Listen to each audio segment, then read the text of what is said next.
What if I told you that Buddhism is three things at once? A religion, a philosophy, and a way of life.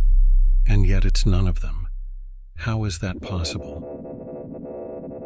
Hey, wisdom seekers, Peter here from Buddha's Wisdom. In New York, Sarah closes her meditation app after her morning mindfulness session. I'm not religious, she says. Buddhism just helps me stay sane. 2 blocks away, Professor Chen writes on his whiteboard, Buddhism, the ultimate philosophy of mind. His students furiously take notes as he dissects Buddhist logic with scientific precision.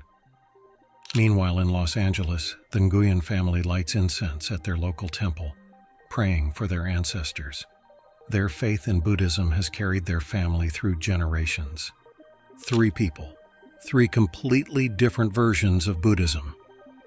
The fascinating part? They're all practicing exactly what the Buddha taught. But here's where it gets interesting. 2,000 years ago, the Buddha was asked, "What exactly is your teaching?" His response left everyone speechless. He simply smiled and held up a flower. That silence sparked a debate that still rages today.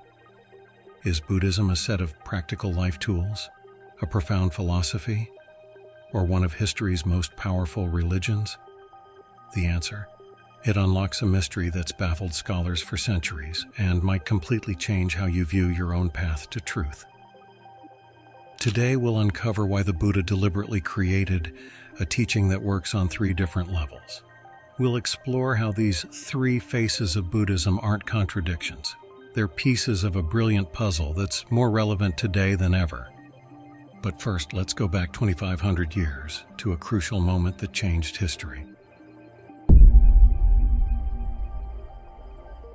Dawn breaks over ancient India. Thousands of devotees gather, bearing flowers and incense. But unlike any other religious gathering of its time, something different is happening here. The Buddha has just been asked if he's a god. His response, "No, I am awake." Today, millions light incense before golden Buddha statues. They chant sacred sutras passed down through centuries. To them, Buddhism isn't just a teaching. It's a profound connection to something greater than themselves. But why did the Buddha, who rejected being called a god, establish religious practices? The story begins with a surprising discovery. After reaching enlightenment, the Buddha faced a dilemma. He'd found a truth so subtle, so profound, that he doubted anyone would understand it. For 7 days, he sat beneath the Bodhi tree, contemplating whether to teach at all. Then he saw something that changed everything, a lotus flower blooming in muddy water. Some petals were still underwater, some were breaking the surface, and others had risen above, pristine and open to the sun. In that moment, he realized people were like these lotuses at different stages of spiritual growth. Some needed the comfort of ritual and devotion. Others could grasp deeper teachings immediately. This is why Buddhist temples arose, not as places to worship the Buddha as a god, but as spaces where people at every stage could begin their journey. Each ritual, every sacred chant, was designed with a deeper purpose. Take the simple act of offering incense. On the surface, it looks purely devotional. But hidden within this practice lies a profound teaching about impermanence. Watching the smoke rise and fade, just as all things in life arise and pass away. Even today, millions find their first step toward understanding through these religious practices. Mai, a 3rd-generation Buddhist in Vietnam, shares, "When I bow before the Buddha statue, I'm not worshiping a god. I'm recognizing the potential for awakening within myself." But here's where the story takes an unexpected turn. The same Buddha who established these religious practices also said something revolutionary about them.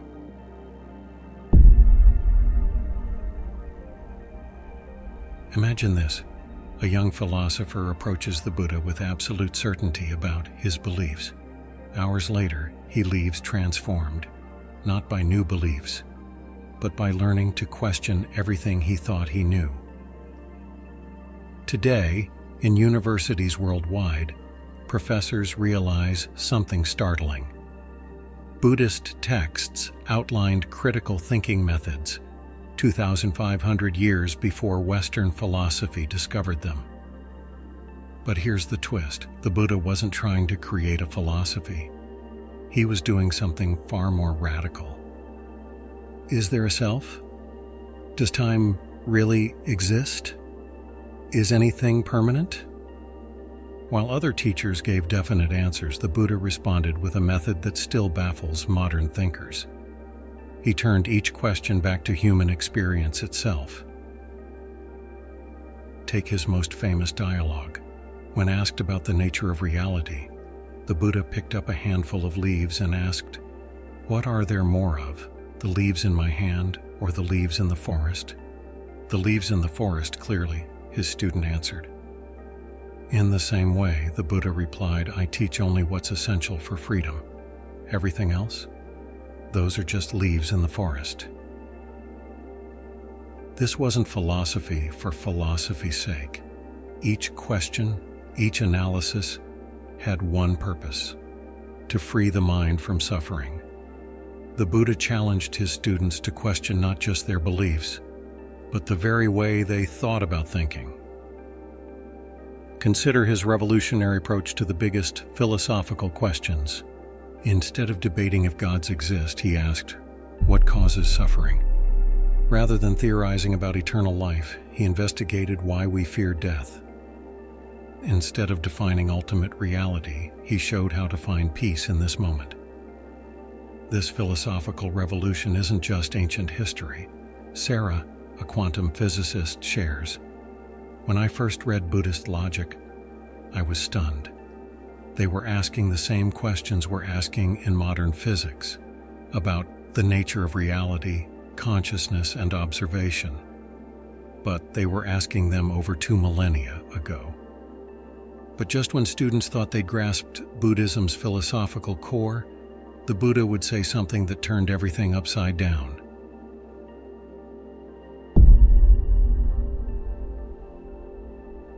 6 a.m. in Tokyo. A business executive starts her day with 3 mindful breaths. 12 p.m. in London. A teacher pauses before responding to a difficult student. 8 p.m. in New York. A surgeon mentally rehearses tomorrow's operation using Buddhist visualization techniques. None of them consider themselves religious. Few have read philosophical texts. Yet they're all practicing what the Buddha called the true heart of the teaching. Meet David, a former Wall Street trader who discovered Buddhism during the 2008 financial crisis. "I wasn't looking for religion or philosophy," he says. "I was looking for a way to stop my mind from eating itself alive." What he found surprised him. The Buddha's most revolutionary teaching wasn't hidden in temples or ancient texts. It was something radically simple. Every moment is an opportunity to practice. Washing dishes, that's meditation in motion. Dealing with a difficult colleague, that's compassion training. Stuck in traffic? Welcome to your mindfulness laboratory. Modern science confirms what practitioners have known for centuries. These simple practices literally rewire your brain. But here's what's fascinating. The Buddha knew this would be proven someday. He repeatedly said, "Don't believe me. Test it yourself." Lisa, a single mom of 3, laughs, "I don't have time for hour-long meditations, but I practice presence while making breakfast, patience while handling tantrums, self-compassion during exhaustion. My whole life became the path." This is Buddhism stripped of all cultural trappings. No rituals required, no philosophies to accept. Just a simple question: what's happening right now, and how am I relating to it? But here's where it gets really interesting. These practical tools aren't separate from Buddhism's religious and philosophical aspects. They're part of something bigger, a complete system for understanding and transforming the human experience. A cancer patient finds peace through mindfulness. A grieving father discovers healing in meditation. An anxious student learns to befriend their thoughts. These aren't just techniques. They're gateways to the same insights the Buddha discovered under the Bodhi tree. The same wisdom that built temples and sparked philosophical revolutions is available in the simplest breath.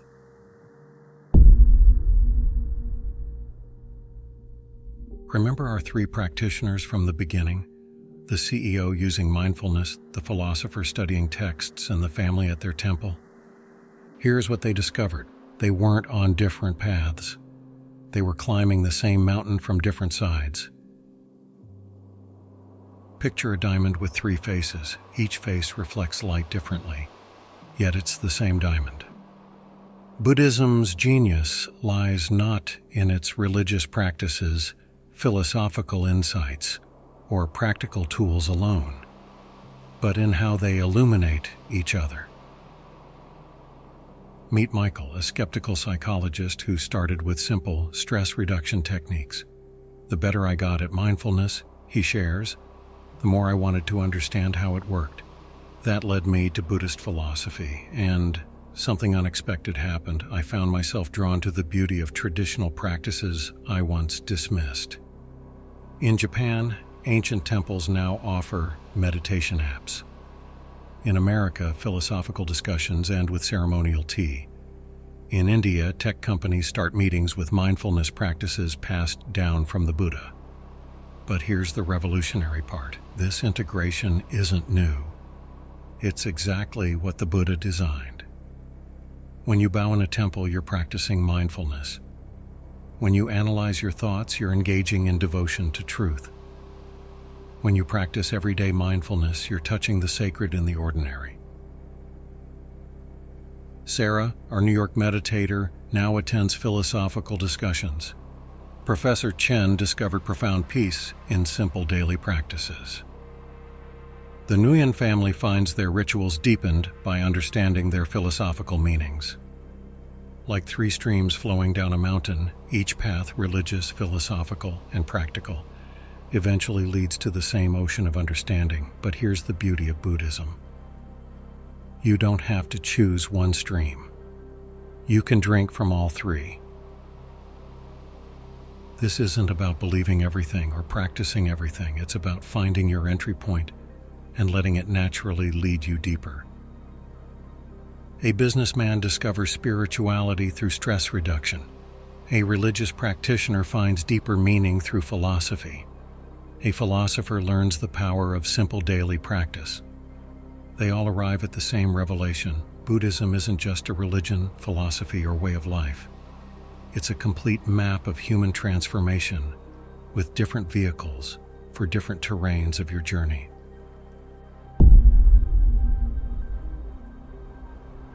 So what exactly is Buddhism? Perhaps we've been asking the wrong question all along. The better question is, what do you need right now? Are you seeking peace in a chaotic world? The practical tools are waiting. Wrestling with life's deepest questions, the philosophical path opens before you. Yearning for connection to something greater, the sacred traditions stand ready. The Buddha understood something profound about human nature. We don't all find truth in the same way. Some need to experience it, others need to understand it, and some need to connect with it through their hearts. Remember that flower the Buddha held up in silence? Now we understand why he smiled. The flower wasn't just a flower. It was every possible way of experiencing truth. Through practice, through understanding, through devotion. Think of Buddhism like water. It takes the shape of whatever container holds it. For those seeking practical solutions, it becomes a clear spring of daily wisdom. For philosophical minds, it flows like a deep river of understanding. For spiritual seekers, it reflects the vast ocean of sacred experience.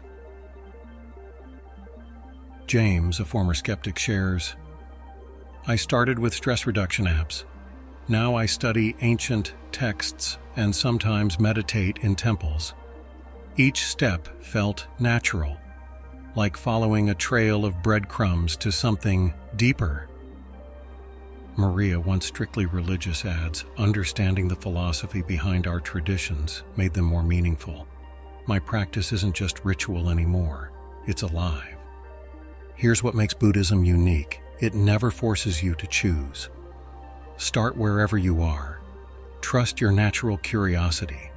Let your practice evolve.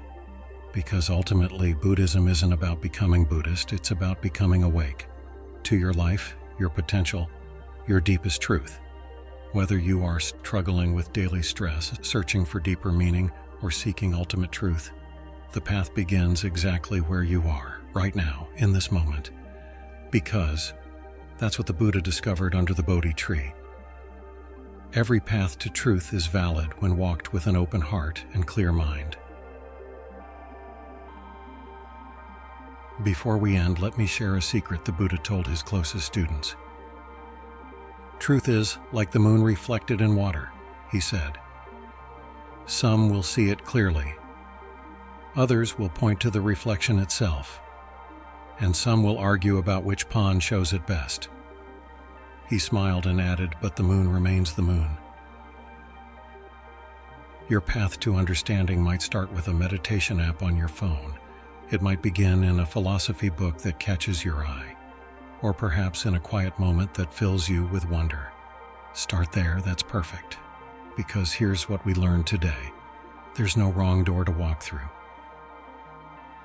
Want to start with simple mindfulness? Perfect. Drawn to deep philosophical questions? Follow that pull. Feel called to traditional practices? Trust that instinct. The Buddha's final words weren't about religion, philosophy, or even practice. He simply said, be a light unto yourself. So take what serves you from our exploration today, the practical tools to navigate your daily life, the philosophical insights to understand your experience, the sacred practices to connect with something deeper. Your path might combine all three or focus on just one. Either way, you're not just studying Buddhism. You're discovering your own capacity for awakening. The invitation is simple. Start where you are. Trust your journey. And remember, every great awakening begins with a single moment of paying attention. Just like you're doing right now. If this exploration sparks something in you, join our community of seekers. Hit subscribe, share your insights in the comments, and let us know which aspect of Buddhism speaks to you most deeply. Until then, stay curious, stay wise, and remember, the path to truth begins wherever you are.